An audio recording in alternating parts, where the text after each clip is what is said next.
মহাভারত আদি পর্ব। সৌতির প্রতি শৌনকাদি ঋষিগণের ভৃগুবংশ বিবরণ জিজ্ঞাসা। শৌনকাদি মুনিগণ নৈমিষ কাননে, দ্বাদশ বৎসর যজ্ঞ করেন যতনে। লোমহর্ষণের পুত্র সৌতি নামধর, ব্যাস উপদেশে সর্ব শাস্ত্রেতে তৎপর। ভ্রমিতে ভ্রমিতে গেল নৈমিষ কাননে, শৌনকাদি মুনিযজ্ঞ করে যে স্থানে। মুনিগণে প্রণমিল সুতের নন্দন, আশীর্বাদ করি সবে দিলেন আসন। সৌতিকে দেখিয়া হর্ষে কহে মুনিগণ, কোথা হইতে হইল সৌতি তব আগমন। কোথায় বা এতকাল করিলা যাপন, সবিস্তারে কহ সবে করিব শ্রবণ।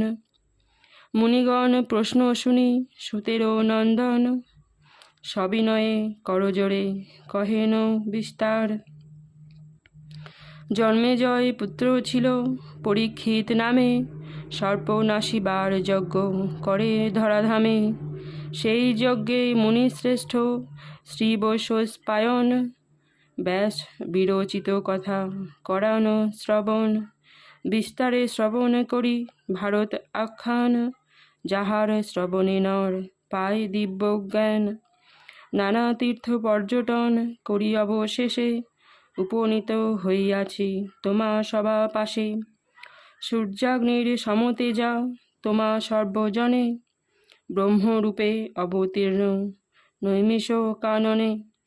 ধর্ম ইতিহাস কিংবা পুরাণ কাহিনী, শ্রবণে মানুষ কিবা কহ মহামুনি। আদেশ করহ আমি করিব কীর্তন, যাহার শ্রবণে সর্ব পাপ বিমোচন। সৌতির বচন শুনি কন মহামুনি, তব তাত সুত ছিল সর্বশাস্ত্র জ্ঞানী। নানা চিত্র বিচিত্র কথন পুরাতন, শ্রুত মুখে বহু শাস্ত্র করেছি শ্রবণ। তার পুত্র তুমি হে জিজ্ঞাসি সে কারণ, কি জানো হো কহ তুমি করিব শ্রবণ। ভৃগুবংশ সমুৎপন্ন হইল কিবা মতে, বিস্তারিয়া কহ তাহা সবারও অগ্রেতে। সৌতি বলে অবধান কর মুনিগণ, কহিব বিচিত্র কথা ব্যাসেরও রচন। ব্রহ্মার নন্দন হইল ভৃগু মহামুনি, পুলোমা নামেতে কন্যা তাহারও গৃহিণী। গর্ভবতী পুলোমায় রাখি নিজ ঘরে, ভৃগু মহামুনি গেল স্নান করিবারে। হেনকালে আসে তথা দৈত্য একজন, ভৃগু পত্নী হরিবারে করিল মনন। কামেতে পীড়িত চিত্ত নাহি কিছু ভয়, কন্যা দিল ফলমূল কিছু নাহি লয়।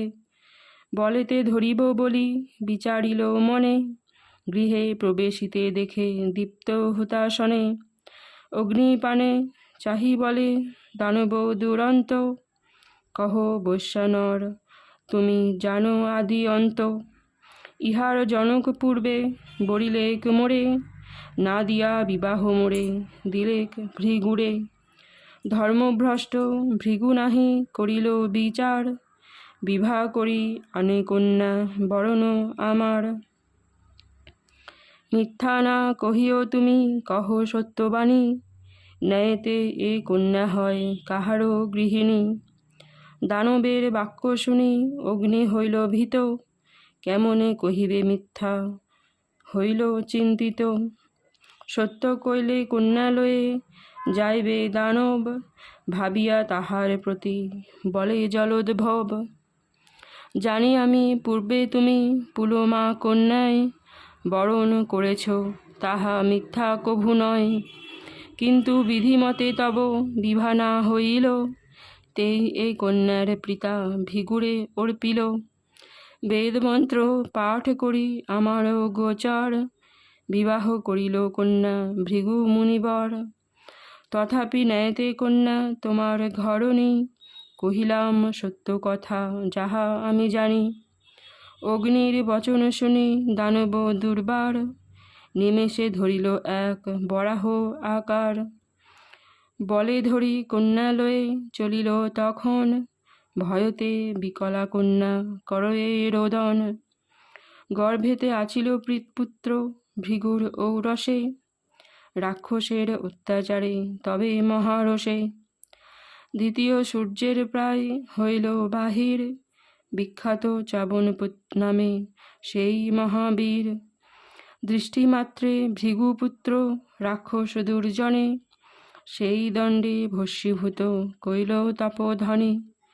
ভৃগুর ঘরণী কোলে করি নিজ সুতে, চলিল আশ্রমে তবে কাঁদিতে কাঁদিতে। হেন কালে আইল তথায় পদ্মজনী, ক্রন্দন নিবৃত্তি কইল বলি প্রিয় বাণী।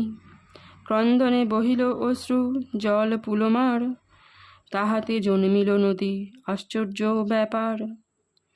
দেখিয়া বিস্ময় চিত্ত হইলেন বিধি, নাম তার রাখিলেন বধূ সরা নদী। বধূকে রাখিয়া গৃহে গেল প্রজাপতি, পুত্র কোলে বসিছিল অতি দুঃখমতি। হেন কালে স্নান করি আসে ভৃগু তথা, জিজ্ঞাসিল কেন তোর চিত্ত বিকলতা। স্বামীরে দেখিয়া কন্যা করিয়া রোদন, কহিলেক যতেক দানব বিবরণ। তোমার তনয় এই কইল প্রতিকার, দানবে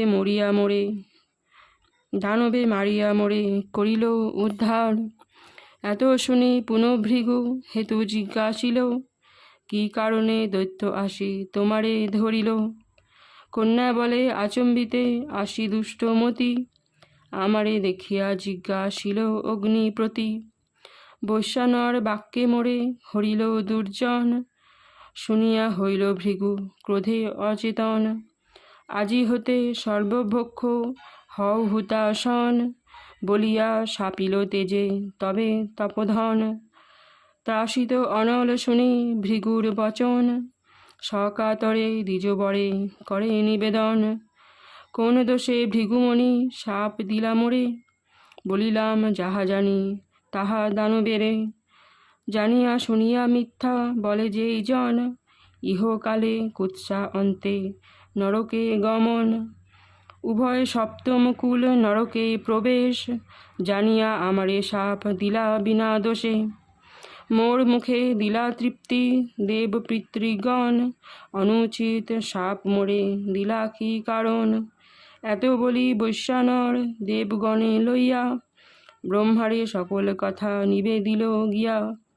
ব্রহ্মা বলে অগ্নি দুঃখ না ভাবো মানসে, সকল হইবে শুদ্ধ তোমার পরশে। ব্রহ্মার বচনে অগ্নি সন্তুষ্ট হইয়া, পুনরপি জগতেতে ব্যাপিল আসিয়া। ভারত পঙ্কজ কবি মহামুনি ব্যাস, পাঁচালী প্রবন্ধে কহে কাশীরাম দাস।